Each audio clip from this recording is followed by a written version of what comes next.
Hi guys, welcome to the Tool Optics channel. Today we're going to be having a look at this 18 volt multi-tool from Milwaukee.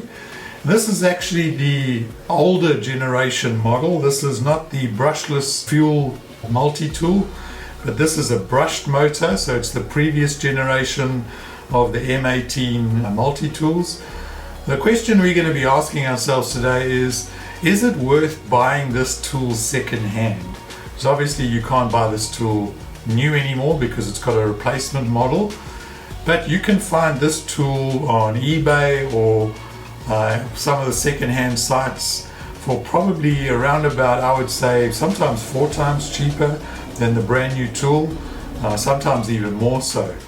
And we're going to ask ourselves the question, is it actually worth buying this tool?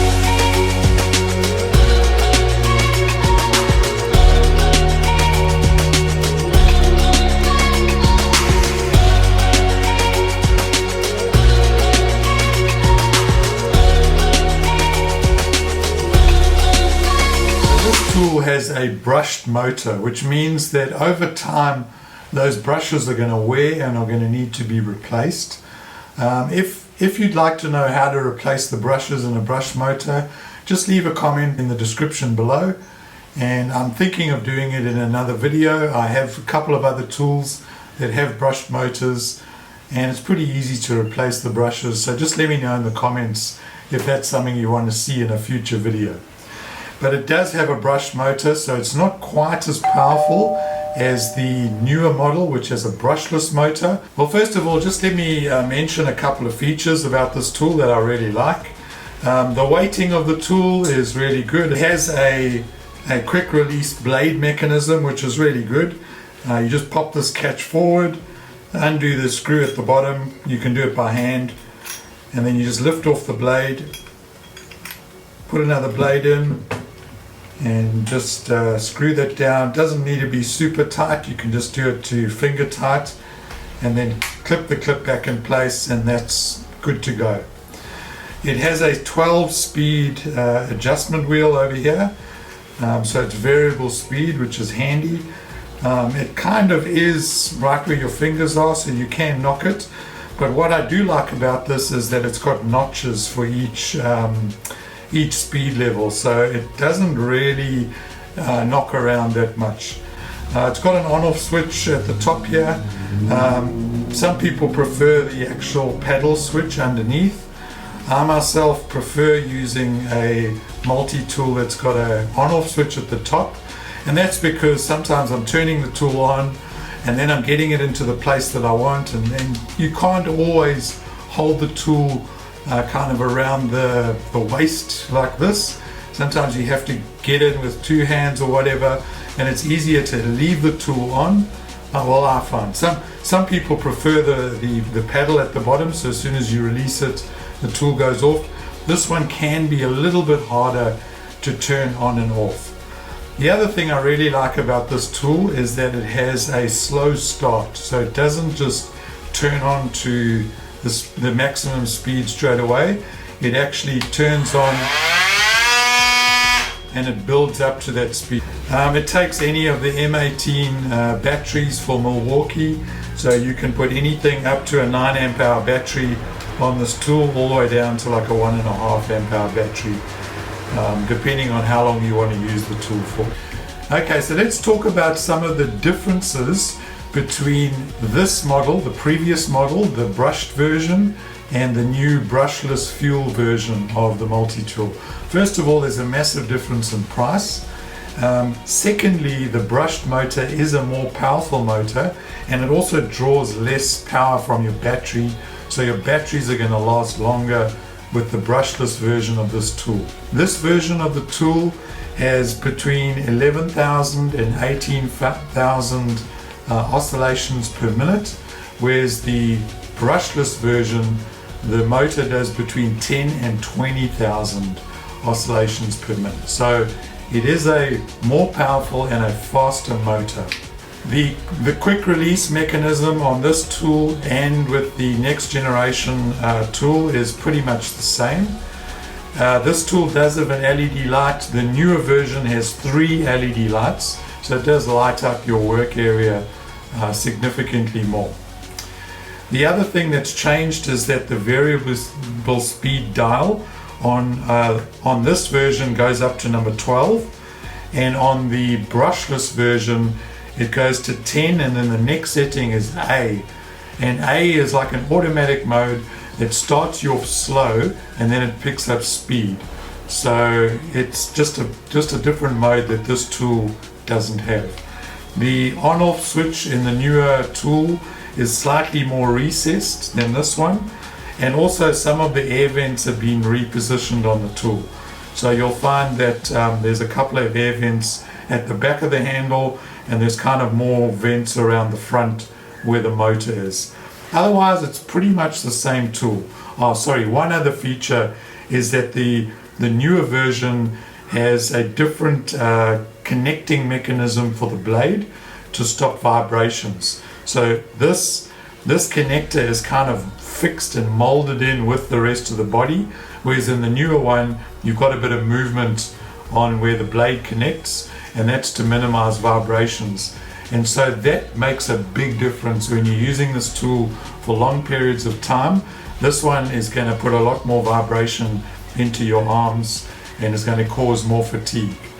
Okay, I've got an AEG multi-tool here, which is a brushless version, and I've got the older Milwaukee brushed version, and straight away you can tell the AEG is a lot lighter. So I assume that the brushed motor is a bit of a bigger motor, a couple more parts to it, and it is a bit heavier. The AEG is a much lighter tool. Something also to note that I found interesting is that both of these blades are interchangeable. So you can take an AEG blade, put it on a Milwaukee tool, and vice versa. It's got the same pattern, connecting pattern at the bottom. So the blades are interchangeable. So maybe that's something you can have a look out for. If you can get cheaper blades that'll fit the Milwaukee, you can get your blades a bit cheaper, and they fit and they'll do exactly the same job. So if you're getting into renovating a home or doing a bit of DIY work, multi-tools are an incredibly useful tool to have in your toolkit. I think when I look back on all the rooms that I've renovated in multiple homes, a multi-tool has come up pretty much in every single room I've done, whether it's kitchens, bathrooms, bedrooms, doesn't matter what. I've always had need for a multi-tool. So they're incredibly useful tools to have, and I can highly recommend getting one for your toolkit. Okay, so why would you want to buy this tool secondhand? I would say the following. I would say if you're needing to use this particular range of tools for work, let's say you're in a particular trade and you're using the tools a lot, you're using them every day, then I would definitely go for buying new, because you're going to get a better warranty. And buying secondhand, you never know how used the tool is, and so how much life is left in the tool. So I would say if it's your profession, you're probably off better buying new. But if you're a casual DIYer, you're new to home renovating, and you want to just try out a multi-tool, I would recommend actually getting a second-hand tool. First of all, because you can get one for about a quarter of the price, so you're going to save a heap of cash. The other thing is that from time to time, power tool companies allow you to swap out your batteries. So at the moment, I know Hikoki has a battery replacement deal where you can take in your old 18-volt batteries and you can swap them out for their new multi-volt battery for free, and you can swap up to 5 batteries. So that could be a deal worth looking out for.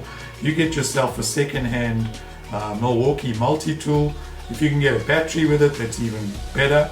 And then maybe down the line they'll do a deal where you can swap out that battery. If you're already on the Milwaukee platform, then I would recommend maybe looking at a second-hand multi-tool. If you've already got the charger and you've maybe got some batteries already, all you need is the skin. You can buy the blades. They're pretty easy to find in your local hardware store.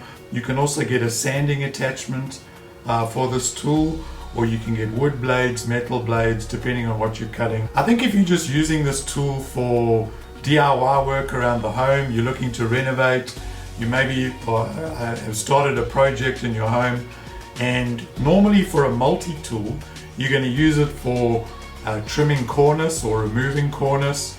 You're going to use it if you've got plasterboard walls and you're wanting to cut out sections for maybe electrical points or plumbing pipes or something like that. You're wanting to remove a section of plasterboard. The multi-tool is a great tool. I remember back in the day I started off with the original Renovator, and it was such a mission changing the blades, because you had to use an Allen key and you had to screw each blade back in place, and as you used the tool the blade would often come loose. So these new quick change blade release mechanisms have come a long way since then. They're really easy to use.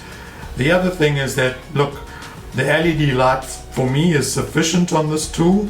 My original Renovator has no light on it at all, and thinking back I actually can't remember any time where I've been working in the dark trying to cut a hole somewhere. I've always had sufficient light in the room that I've been working in. So to me, having 3 LED lights in the front, look, I suppose it's a good feature, but I've never had need for that. I think the big thing for me is the vibration on the tool. But if you're only using it now and then for DIY work, you're really not going to be that fatigued in your hand. If you're using this tool all day long or for extended periods of time, then yes, by all means, go for the newer tool that's going to reduce vibration significantly. But if you're just using it now and then and you want to just give this tool a go, go for a second-hand one. But I would say that this multi-tool is a very capable tool. In Australia we can get this second-hand for about $60-70, which I think is an incredible deal. I don't think that comes with a battery, but if you're already on the platform, you've got a few batteries lying around, why would you spend 4 or 5 times that amount buying a brand new tool? Thanks for watching this video. I hope you enjoyed it. I'm really having fun making these videos. If you like it, just hit the like button and consider subscribing to the channel. It just helps us make more content like this. And if you'd like to see a particular power tool reviewed, leave a comment in the comments below. Thanks for watching. God bless.